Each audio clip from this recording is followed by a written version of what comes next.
Yeah, problematic, I think, is the right word. I mean, I think that it is a morally and legally complicated matter whenever there is obvious evidence of someone being abused, as was the case in that video that I mentioned, and at the same time you have texts of the kind that you just mentioned.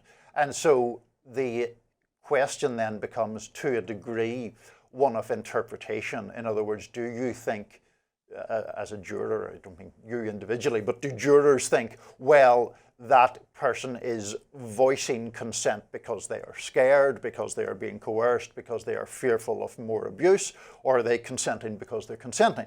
And that is I think, a hard thing to decode in these kinds of cases, and may well have weighed against a conviction on some of the more serious of these charges. Yeah, I think that's right. The prosecution also, in the last minute of the trial, had to pull back testimony related to an alleged car bombing of Kid Cudi, the rapper's car, because they were never able to directly link Diddy to that action. So another issue with proving the direct line, right, between Diddy's allegedly threatening and violent behavior with the prostitution and alleged sex trafficking.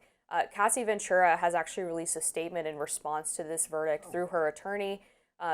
He said that this entire criminal process started when our client Cassie Ventura had the courage to file her civil complaint in November 2023. Although the jury did not find Combs guilty of sex trafficking Cassie beyond a reasonable doubt, she paved the way for a jury to find him guilty of transportation to engage in prostitution. He also said, by coming forward with her experience, Cassie has left an indelible mark on both the entertainment industry and the fight for justice.